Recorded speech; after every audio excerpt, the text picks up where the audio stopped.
do you think that the fact that President Biden is going to be here for 3 days in India, is that going to impact on the other countries feeling that India as a host country is again paying too much attention? No, I just think you're going on a wrong track here.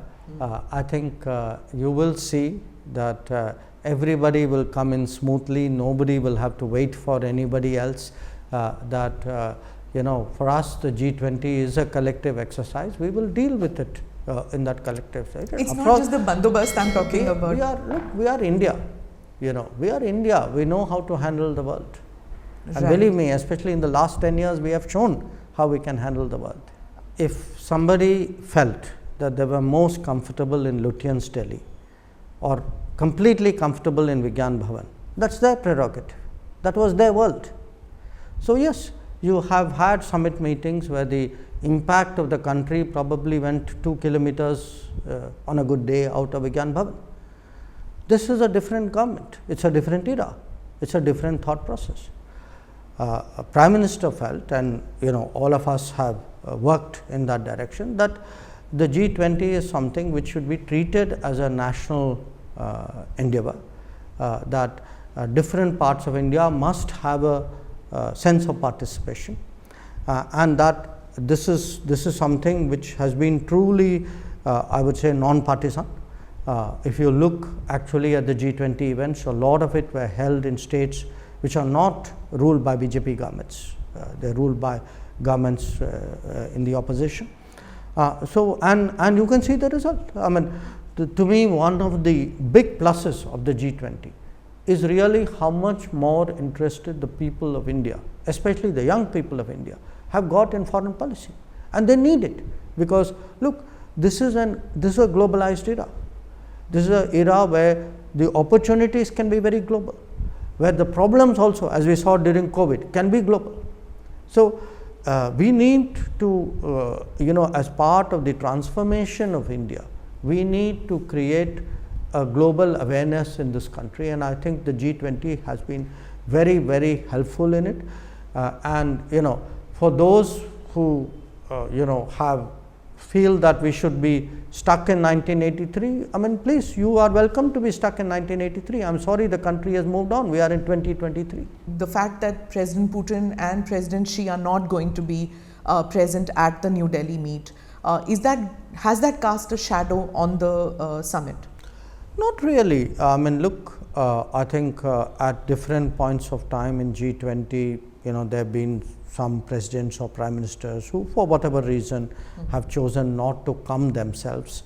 But that country and that country's position is obviously reflected by whoever is the representative on that occasion. So you had some occasions where you had a president or two, sometimes three, who have not themselves come. But I do think my sense from talking to the ministers certainly, and I know the Sherpas are in touch with each other. They are right now trying to hammer out the final document. I think everybody is coming with a great deal of seriousness. I mean, will it have an impact on the outcome of the meet? I would put it this way, that the issues are there. These are not issues that are this morning being taken up. I mean, there's a whole gestation period of 8-9 months where at different levels ministers or officials have tried to progress an issue. So this is like a culmination.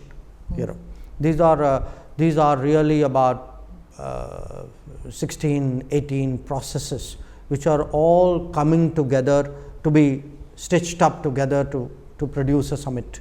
So Russia and China are not really miffed with India, and is that the reason? No. I don't think it has anything to do with India. I mean, I think whatever decision they make, I mean, they would know best, but I would not at all see it the way you would suggest. India, that is Bharat.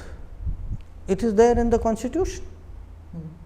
Please, I would invite everybody to read it. So it's not something which is new. It is something which existed in the Constitution, and so you didn't do. It's not a new roll of dice. No, look, I think when you say Bharat, in a sense, a meaning and a understanding and a connotation that comes with it, and that is reflected in our constitution as well. The opposition says that you have lost focus on our neighborhood. Even though you have a neighborhood first policy, relations with Pakistan has taken a downturn. China, you yourself said we have abnormal relations. Has focus shifted by us looking at the big picture? So why don't you ask people in Sri Lanka? What do they think about the neighborhood? Why don't you ask people in Bangladesh? Why don't you ask people in Bhutan and Nepal? Do they feel that today India is doing more? Is India more reliable? Is India more relevant? You will get a very different answer. Now, if somebody says that the proof of a good foreign policy is to carry on with Pakistan as though a big terrorist strike hasn't happened and that's par for the course, then I am sorry, they have a different worldview. That's not the kind of neighborhood first policy that we are running.